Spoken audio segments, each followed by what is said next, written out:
A paz do Senhor a você que sempre nos acompanha no nosso canal Tempo de Semear. Porém, tudo que o homem plantar, isto ele vai colher. Sabemos que plantamos e semeamos em todo tempo. Tudo que vai, existe um retorno. Deus abençoe a tua vida que está sempre meditando na palavra do Senhor. Vem comigo, vem meditar, vem refletir na palavra do Senhor, vem meditar na palavra que edifica em todo o tempo. Jó, nós vemos um homem íntegro, sincero, temente a Deus. Jó 1:19. Eis que o grande vento sobreveio da além do deserto e deu nos 4 cantos da casa de Jó, que caiu sobre os jovens e eles morreram. E somente eu escapei para te trazer a notícia. É um mensageiro que traz notícias que não alegram o coração de Jó, que deixa Jó entristecido, apavorado diante das últimas notícias. E muitas vezes nós recebemos notícias impetuosas e temos que compreender e temos que entender que essas notícias muitas vezes elas chegam para testar a nossa fé em tempo de tribulação, mas quando sabemos o que semeamos, nós sabemos também a colheita deste momento. E podemos colocar como uma temática sobre a vida de Jó, a sua semeadura e a sua colheita. O vento que sobreveio sobre a casa de Jó. Não foi um vento fácil, não foi um vento fácil de se entender, de se aceitar. Jó, quando o olhar é lançado sobre este livro, é lançado um olhar poético, cujo ancião, ele era devoto, temente, um adorador em potencial. Jó possivelmente foi contemporâneo de Moisés, e enquanto Moisés, um grande líder do povo de Deus, vai narrando acontecimentos na sua vida, na vida daqueles que um dia foram partícipes de uma história que mudou a concepção de mundo antigo. Moisés conta no Pentateuco Sagrado a origem de todas as coisas e vai mostrar que o sofrimento de Jó foi um sofrimento que derrubaria este vento sobre qualquer pessoa que não tivesse a Cristo, que não tivesse ao Deus de Israel. E Jó tinha o Deus de Israel junto com ele, porque Jó era um adorador. Ele morava na terra de Uz e ele era o primogênito da sua família. Naor, que era irmão de Abraão. E Jó tem toda uma ligação sobre esta nação do mundo antigo. Podia falar com propriedade. Conheceu o Deus de Abraão, de Isaac e de Jacó. Ouvira falar, por isso o conhecia.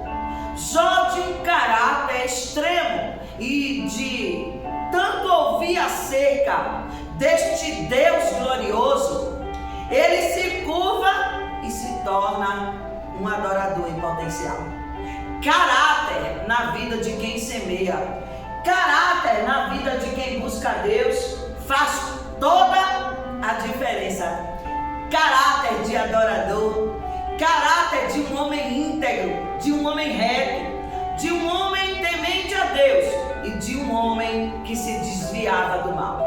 5 características do caráter de Jó.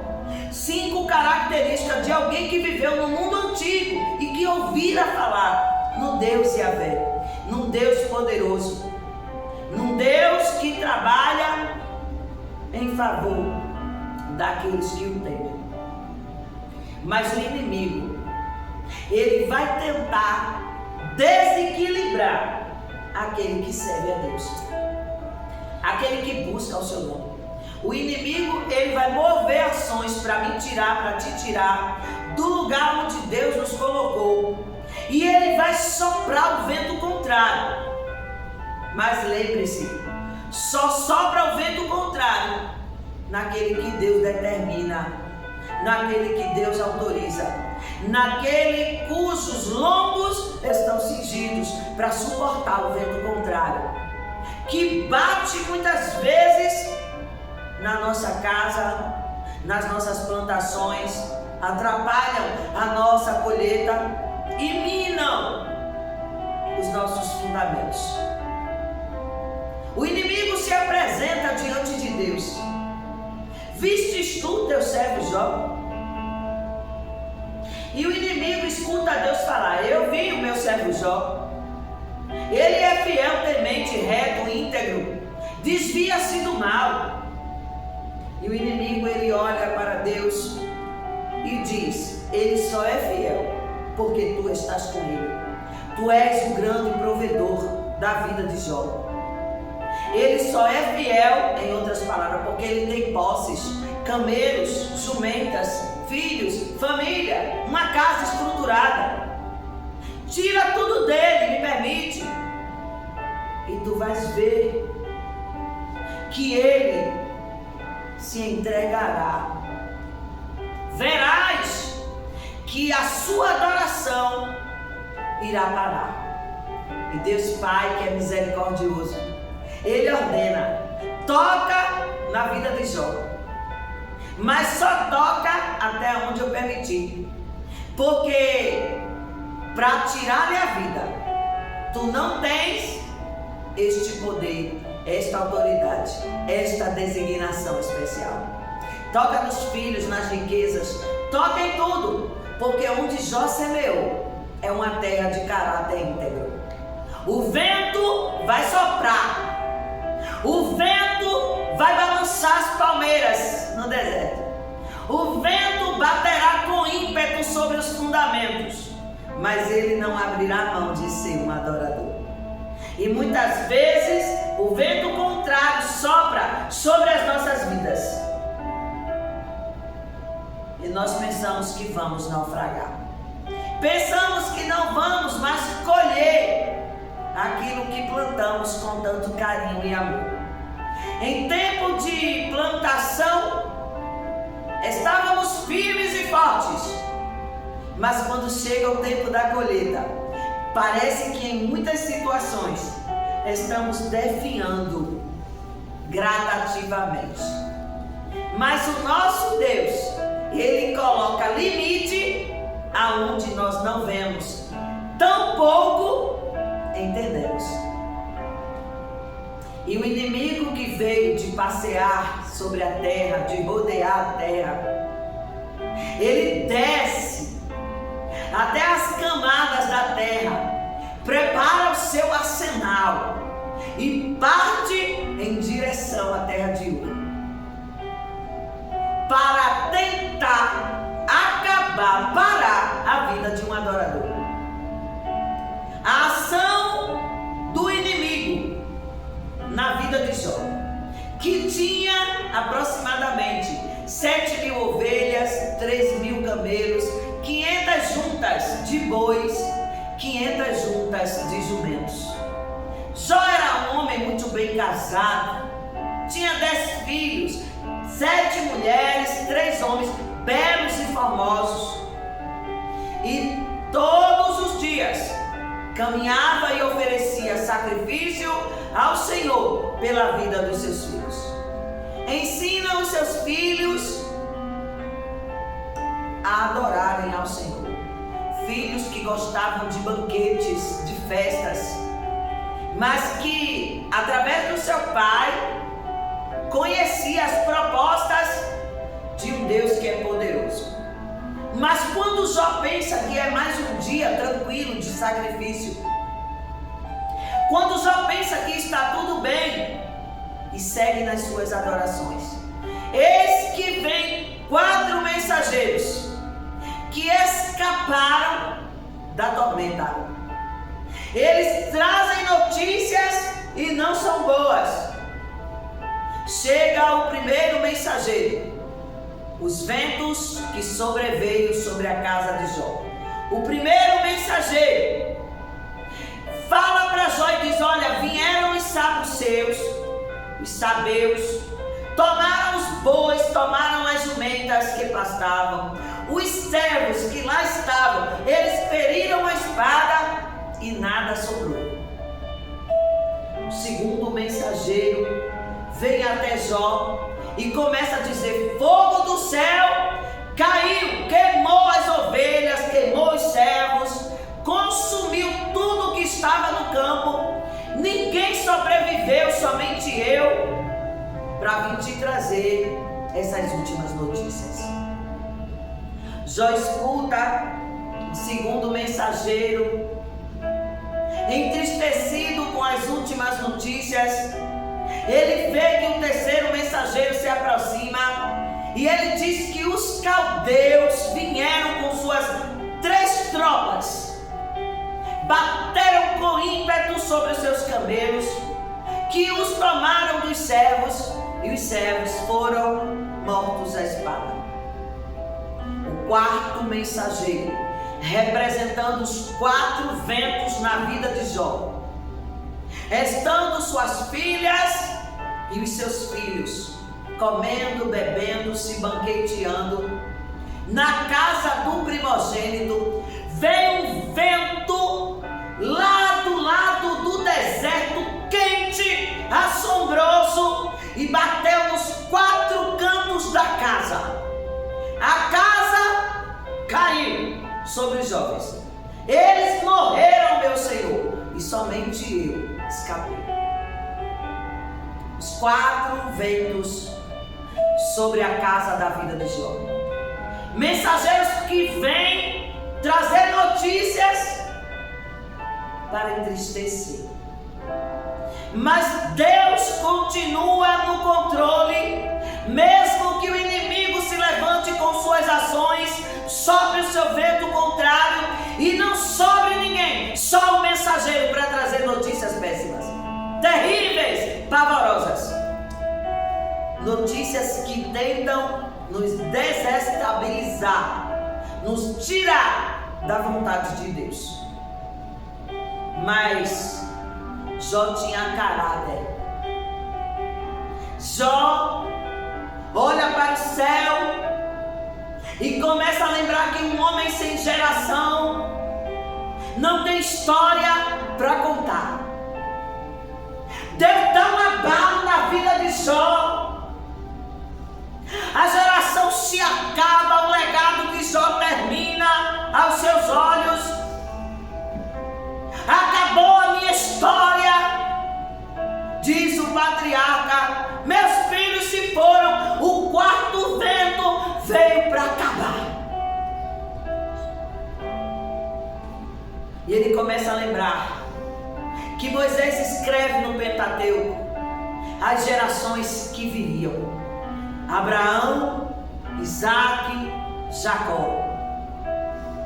Vemos um exemplo de um pai desesperado: minha filha morreu, mestre, vem na minha casa. Era Jairo, só tinha uma filha, a sua história estava acabada. Não haveria mais histórias para contar. Mas Deus é um Deus de história, é um Deus de recomeço, é um Deus de oportunidade. Aos olhos de vista humanos, Jó estava acabado, sem história para contar e sem um legado para levar adiante. Mas como Deus é um Deus de história, Ele escreve a história, apaga o ponto final que alguém tenta colocar, coloca uma vírgula e continua a escrever, porque o controle das gerações da terra é dele, pertence a ele. Deus é um Deus de história. Quando Jó, que começa através da inferência, imaginamos, acabou a história, Jó tinha tudo ali para se maldizer.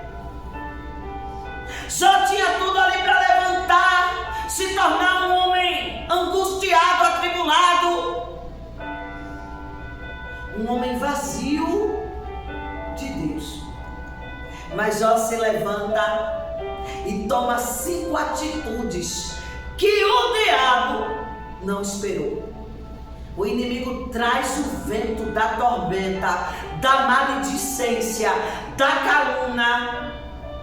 E nesta calúnia ele tenta te derrubar. Ele faz soprar o vento contrário para que você tenha reação de ir para longe do altar. E quando ele pensa que Jó acabou tudo, ele agora desiste de ser um adorador.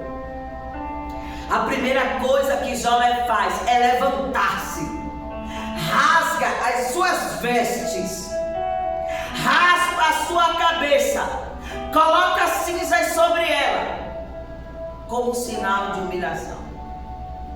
Lança-se sobre a terra e adora ao Senhor. Nu saí do ventre da minha mãe, e nu eu voltarei para lá. Bendito seja o nome do Senhor. Eita glória! Quando Jó levanta, rasga as suas vestes, raspa a sua cabeça, coloca a cinza e adora o Senhor ao invés de murmurar, legiões começam a cair. Não é possível, tudo foi tirado e este homem continua com o espírito de adorador. Adorador que abala as hostes infernais. Adorador que tem uma história para contar. Adorador que estremece tudo que está organizado, orquestrado sobre a sua vida. E como adorador, ele ergue os braços, creio que por inferência, grita aos 4 ventos do mundo antigo: atenção, cidade de Ur! Eu não saí do ventre da minha mãe, nu eu tornarei para lá. O Senhor me deu, o Senhor tomou, bendito seja o nome do Senhor. Quando a tribulação bater a porta, adore. Nada pode parar um adorador. O vento veio sobre a casa de Jó, esperou Jó se curvar e lá permanecer no chão humilhado. Quando a gente tira Deus do centro da nossa vida, chega uma hora, o diabo oferta pratos e pratos, mas chega uma hora que ele pega a sua baloadeira, joga nos nossos pés e nos derruba. Mas aquele que tem um caráter fincado em Cristo, este adora, porque nada pode parar um adorador. Os ventos que sobreveio sobre a casa de Jó, bateu com ímpeto o primeiro vento na família, o segundo no seu patrimônio, o terceiro na saúde, o quarto na sua reputação.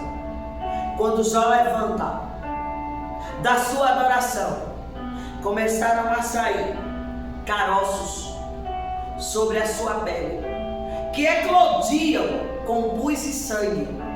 Jó achou que ficou diferente. E quando ele passava na rua, até as crianças zombavam dele. A saúde de Jó foi completamente danificada. Hoje, possivelmente, estaria sendo indicado um diagnóstico seguido das medicações para o câncer de pele em último nível. Jó, ao abrir a boca, ele fedia.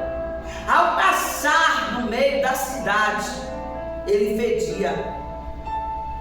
E começaram a zombar de Jó. Jó não aguenta mais. E ele se retira do centro da cidade mas não se retira da vontade de Deus. Ele vai lá para o fim, aonde a cidade termina, aonde os portões se fechavam e só se abria para o depósito de dejetos do lixo. Jó se assenta sobre os monturos, mas ele começa a se lembrar que diante do útero materno, ofertado como um invólucro humano, o salmista no Salmo 139, no coração de Jó já palpitava o que viria pela frente. Eu te louvarei, porque de um modo assombroso, tão maravilhoso eu fui feito. Maravilhosa, Senhor, são as tuas obras. Quão misericordiosas são. A minha alma, Senhor, sabe muito bem disso. Os meus ossos não tinham nem tem sido encobertos, quando no oculto tu tecias-me, tu me fazias entrenecido nas profundezas da terra. Os teus olhos me viram ainda informe, e no teu livro, Senhor, todas essas coisas foram escritas a respeito de mim, da minha história, os quais continuarão sendo escritos. Eu fui formado quando nenhuma dessas coisas que agora me acontecem no livro sagrado já estava escrito. Quando Jó se assenta e começa a meditar que antes dele vir ao mundo contemplar a luz do sol, Deus já tinha separado, já tinha escrito a sua história, e tudo o que acontecia naquele momento já estava escrito nos livros das crônicas de Deus. Quando Jó se assenta sobre o monturo, definhando, fraco, fedendo, não tinha mais nada para perder a não ser a sua alma. Chegam-lhe os 3 amigos que assombrosamente ao vê-lo sentam-se junto com ele. Ele faz o temanita, acusa Jó de pecaminosidade, ordena para que ele confesse a Deus onde ele havia errado. Bildade, o suíta, acusa Jó de uma presunção terrível. E Zofar, o naamita, acusa Jó de falta de fé. Tudo que está acontecendo contigo é porque tu pecastes contra Deus, presumisse que nada te aconteceria e ainda assim fosse faltoso de fé. Assentaram-se por 7 dias emudecidos. Nada mais havia para falar. Quando o inimigo bate de ímpeto contra a sua casa, seu patrimônio, sua família, e tenta bater sobre o seu ministério, Jó agora está pobre, sem patrimônio, humilhado porque está sem reputação. Ele agora está sem filho, portanto sem uma história. Como lidar com todo esse sofrimento? E ainda lhe chegam os amigos para o acusar.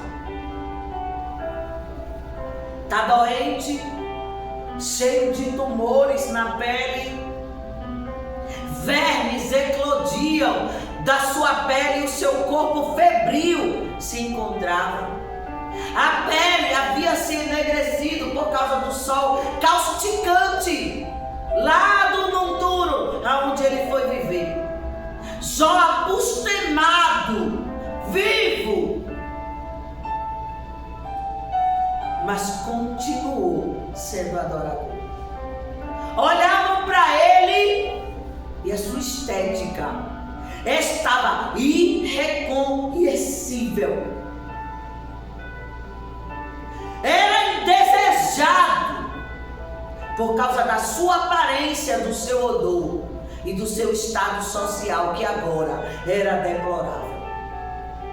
E até mesmo as crianças zombavam de Jó. A sua mulher, para completar, ia até o monturo e começava agora a esbravejar murmurações, repúdio, e dizia: abandona esse teu Deus, morre de uma vez, olha o teu estado miserável onde se encontra. E Jó, sobre as cinzas, continuava adorando. Bendito seja o nome do Senhor. A cidade ficou para trás, o patrimônio ficou para trás, a família ficou para trás, e o que sobrou? Uma mulher murmuradora, enlouquecida. Os amigos, ao contemplar tudo isso, olhavam para o outro e já declaravam: coitado, está morto, definhando. Prantearam 7 dias, mas nada aconteceu. Jó, não aguentando mais, pega um caco de telha, possivelmente de argila, e começa a coçar as suas feridas, porque a sua mão não conseguia chegar em determinados locais. Estava na cinza, estava no monturo, coçava-se com um caco de argila, mas ainda era vaso. Mas ainda continuava sendo adorador. E Jó proclama mais uma vez: eu sei que o meu Redentor vive, e que por fim ele se levantará sobre toda a terra. Aguardavam a morte de Jó, esperavam o momento do cortejo, mas o Deus de história, com controle sobre o tempo, chega para mudar o cenário. Assim como ele parou o cortejo da viúva de Naim, ordenou que aquele filho, aquele menino, se erguesse. Jó chega a reconhecer mais uma vez que ele é redentor das almas, e Deus entra na sua história. Jó estava comparado agora ao gálbano, moído, triturado, para poder retirar a essência. Estava lá na porta da cidade dos monturos. O gálbano é uma planta ordenada por Deus, que quando triturada era colocada na porta da congregação, para que o cheiro, a essência, exalasse o templo. Jó estava lá em uma situação oposta. Odor terrível na porta da cidade, sentado sobre cinzas, mas a sua essência de adorador exalava o cheiro de um perfume, de um unguento suave, moído, triturado, mas não abriu mão de ser adorador. Pode-se associar esses ventos aos gafanhotos que com ímpeto bateram sobre a vida de Jó. No livro de Joel 2, existem 4 fases dos gafanhotos. O primeiro, o gafanhoto cortador, corta as folhas, tira a beleza. O diabo tirou as folhas, cortou-lhe a beleza. O segundo, o migrador, corta as pontas dos galhos, para que não houvesse renovo ali. O terceiro, o devorador, destrói a casca e mata o exterior do corpo. O quarto, destruidor, destrói toda a clorofila, o que alimenta a planta. Destruição, voracidade, desordem e desequilíbrio é o que os gafanhotos trazem. São os que os ventos trouxeram sobre a vida de Jó. E no meu e no teu ministério existem mentes de gafanhoto tentando aniquilar os nossos renovos, tentando podar os nossos renovos, tentando parar a vida de uma essência de adorador. A inveja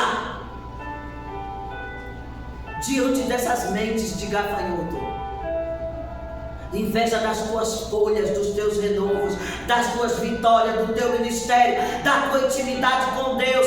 Gafanhotos, mentes de gafanhotos que tentam parar a nossa espiritualidade, desejam fechar as portas para que não tenha mais agenda, para que as oportunidades cessem quando você está em comunhão com Cristo. Mentes de gafanhoto tentam matar e enterrar a tua chamada ministerial. Tentaram fazer isso com Jó, mas Jó continua mostrando que era um verdadeiro adorador. Jó não temeu ao homem e não perdeu o temor a Deus. Jó não temeu com as ações do inimigo, antes continuou temendo a Deus. E Deus agora começa a indagar Jó: por acaso tu sabes onde estavas quando eu fiz as estrelas dos mares? E ele começa a contemplar a grandeza de um Deus de história. Jó entendeu que só lhe restava adorar. E para acabar com mentes de gafanhoto, só tem um jeito: adorando. Só tem um jeito de fazer o vento contrário parar: adorando. Quem adora tem unção, quem adora tem fogo no altar, quem adora põe gafanhotos para correr. Pega na plantação cheia de gafanhoto, toca o fogo e os gafanhotos, as praganas vão correr. Quando o inimigo tentar parar a tua espiritualidade, taca fogo na unção, e essas mentes de gafanhoto vão correr da tua vida. Deus muda cenário. Deus fala com Elifaz, um amigo de Jó, que não parou de adorar. E o Senhor fala para Jó e fala para Elifaz: olha, a minha ira se acendeu contra ti, Elifaz, e os teus dois amigos. Pega 7 bezerros, 7 carneiros, vai até o meu servo Jó, para que ele ofereça holocausto, para que essas mentes de gafanhotos que vocês trouxeram, ele vai acender o altar, porque ele é patriarca. E eu vou mudar a história da tua vida e da vida dos teus amigos. Porque o homem do futuro, mas adorador, o homem que perdeu tudo do seu patrimônio, mas um adorador, um homem que está com sua saúde comprometida, mas adorador, ele erguerá o altar, ele oferecerá o sacrifício por vós. Aí eu aceitarei. O Senhor virou o cativeiro de Jó. Quando ele faz e os dois amigos voltam, levam o sacrifício, Jó mesmo no monturo ergue o altar, não renega o seu chamado ministerial. Estou fraco, mas estou vivo diante de Deus. Mas a fraqueza dele não era espiritual, era na carne. Ele se levanta nas suas poucas condições, debilitado, mas organiza o altar com carinho, com intercessão. Prepara a lenha, sopra a cinza, pega as pedras, coloca o sacrifício e ora ao Senhor, e fogo do céu cai. As mentes de gafanhoto puderam contemplar um Deus que muda o cenário. O cativeiro de Jó foi mudado enquanto ele orava pelos seus amigos. O Senhor acrescentou a Jó tudo em dobro, tudo que ele possuía antes. O Deus de história dobrou, e ele começou agora a ter uma nova vida com o Deus Todo-Poderoso. Deus dobrou a unção, dobrou o desejo de servir, dobrou suas riquezas, concedeu outros filhos, e suas filhas foram mais bonitas do que aquelas que um dia ele os conheceu. O nome da primeira, depois que Deus muda o cativeiro, Késia, que significa lugares altos, lugar de ministério, lugar de sacerdote, lugares altos. A segunda foi Gemina, que significa elevados. Jó foi elevado no seu sentido de adorador.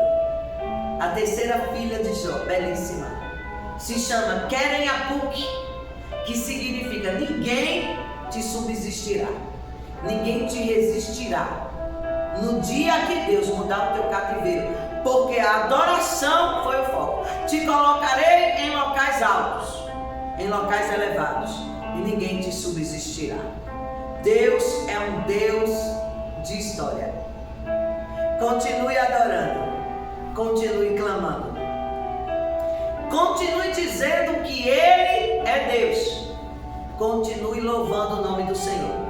Mesmo que um galho seco esteja no canto jogado, mesmo de um galho seco, Deus restitui tudo de volta. Deus devolve os sonhos a quem continua adorando ao seu nome. O vento contrário pode soprar. As ações do maligno na tua vida podem em todo momento tentar te parar. Mas se você continuarmos na posição de adorador, Deus continua escrevendo a nossa história. E do nada, Ele faz tudo. E daquele que honra a Deus no céu, Deus honra na terra. Receba restituição da parte de Deus. Pastora Ana Paula Guedes, São Lourenço da Mata. Que o Deus de paz e de restituição entre na tua vida. Que o amor de Deus, a graça do nosso Senhor e Salvador Jesus Cristo e as consolações do Divino Espírito Santo de Deus esteja sobre a tua vida. Tempo de restituição.